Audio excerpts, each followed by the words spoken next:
Trump साहब अब बन गए राष्ट्रपति अमेरिका के। अब वो जो अपनी टीम बना रहे हैं भारत के लिहाज से वो बड़ा अच्छा है।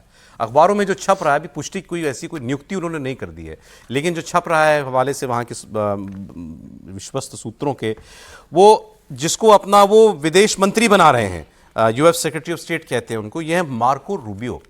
अब ये मार्को रूबियो बिल्कुल खुलकर भारत के समर्थक माने जाते हैं। इनफैक्ट ये एक बिल लेकर के आए थे पहले।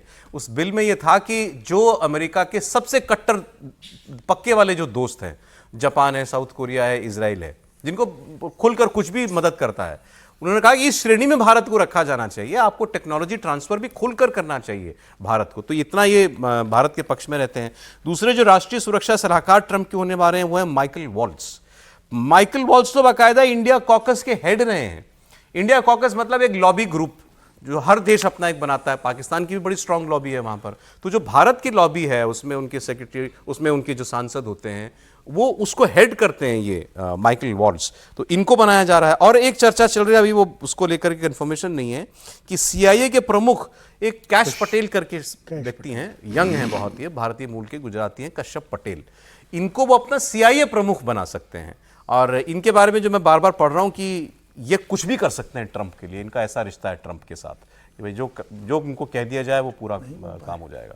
तो ट्रंप एडमिनिस्ट्रेशन भारत के पक्ष में दिखाई दे रहा है निश्चित रूप से इस बार। लेकिन ट्रंप ने इस बार नियुक्ति में बहुत सावधानी बरती है। 2000 इसके पहले जब वो कार्यकाल था उसमें से कई अधिकारियों को उन्होंने इस बार ड्रॉप किया है और बहुत अच्छे अधिकारी इस बार वो लेकर आ रहे हैं। और ट्रंप ने भी कहा भी है कि इस बार में मेरा 5 साल कार्यकाल रहेगा, वो सबके लिए एक बड़ा आश्चर्यजनक कार्यकाल रहने वाला है। और उसी तरह से वो अधिकारी की नियुक्ति कर रहे हैं। जिस तरीके से फ्लोरिडा के सांसद को उन्होंने NSA अभी नियुक्ति किया है, अभी बाकी पूरी टीम नियुक्ति कर रहे हैं। तो मुझे लग रहा है इस बार ट्रंप पूरा प्लान कर चल रहे हैं कि किसको क्या। ये सारे लोग घोषित तौर पर एंटी चाइना है, pro India and anti China. ये दोनों ही वजह है। एक तो भारत का पोटेंशियल उन लोगों को नजर आ रहा है, दूसरी तरफ चाइना की समस्या नजर आ रही है। तो दो चीजें अगर एक साथ मैच कर रही हैं, और तीसरी चीज कि दोनों ही देशों के टॉप लीडर्स के बीच केमिस्ट्री अगर ऐसी हो, डोनाल्ड ट्रंप और PM मोदी के बीच, तो समझा जा सकता है कि कोई भी इक्वेशन बनाना कितना आसान हो जाता है। और जब डोनाल्ड ट्रंप इस प्रकार से भारत के हिमायती हो, पिछले याद होगा आपको कि मोदी पिछली बार जब गए थे, कैंपेन चल रहा था, डोनाल्ड ट्रंप ने तो आमतौर पर ऐसा होता नहीं है, सार्वजनिक तौर पर कह दिया था कि प्रधानमंत्री नरेंद्र मोदी से वो मिलना चाहते हैं।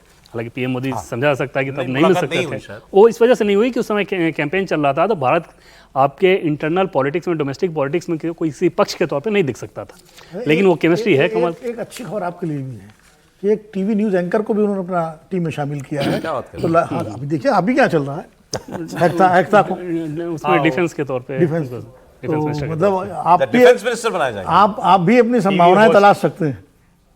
अब सर कहाँ तलाशे भारत में, ये भी आपको बताना पड़ेगा।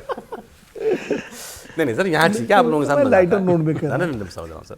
तो ये साहब ट्रंप की जो है नई टीम, उसकी चर्चा हमने आपसे की है।